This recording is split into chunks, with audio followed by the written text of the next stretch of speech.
What up, dog? It's T3, and I am hip-hop. I'm going to take you through my hip-hop legacy. Let's go.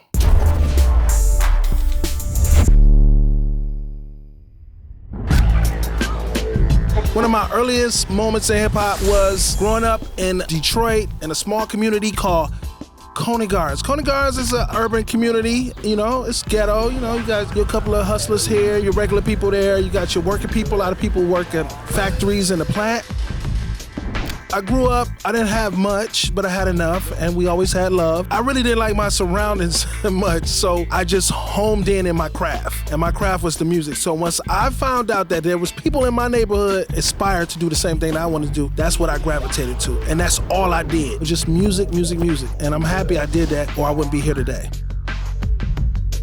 The music that inspired me had to be LL Cool J. The first time I heard LL Cool J did Jack the Ripper, which was one of his battle songs. When I heard that song on the radio, that's when I knew, you know what? I'm about to take this rap stuff serious.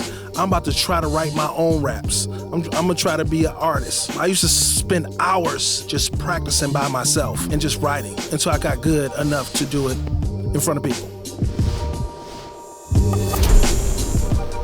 My first single that really hit the charts, I think it was Tainted with Dwelle. Well, he had this one beat that he played. He was like, man, I think this can be y'all single. I was like, man, I ain't know. He was like, man, just try to record to it. I was like, okay, man. So I went over his house. I recorded something. Tainted Love. And then I did that. And I was like, okay, maybe this could be something.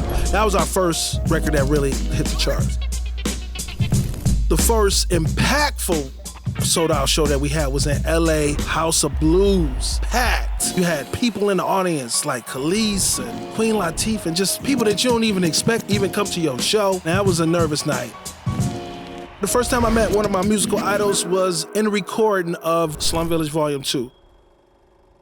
We was able to go to the Electric Lady studio, Jimi Hendrix studio, and sit with D'Angelo while he was recording the Voodoo album.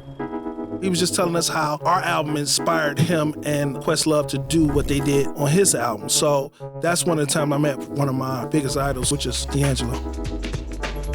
There was this one song that Kanye wanted me to do before we used Kanye. First time I met Kanye was at the BET Awards in the elevator. It was at the W Hotel. I said, oh, Kanye. He said, man, I saw y'all new single, Tainted, whatever, blah, blah, blah. I said, okay, what up? He's like, man, come up to the room. I got a whole studio in my room. I was like, what? He come up there, he played some song, he played Jesus Walks. Oh, that record is ridiculous. He's like, man, I got one record I want you to get on. And he played it, and it was about like a pimp. I said, okay, I said I would do it, but I never did the record.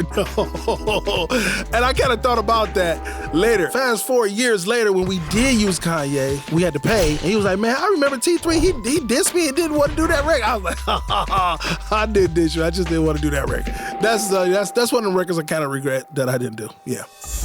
When I felt like I made it, it was when I did the Selfish video with Kanye and John Legend. It was so elaborate. It was like 400 women there. And we had all these wardrobe changes. And I couldn't even talk to my friends that I invited. And it was like a 3-day shoot. And I know we spent at least $500,000. Okay, we doing it. We here.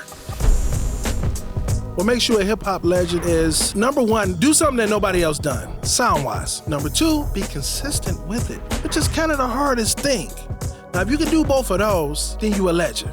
Now, you can be a one-hit wonder and not be a legend, or you can be consistent and be a legend. Even if you just do one and you change the way people do music in general, that makes you a legend because you have shifted the culture. What up, dog? It's T3. Happy 50-year anniversary. Here's the 50 more. Let's go.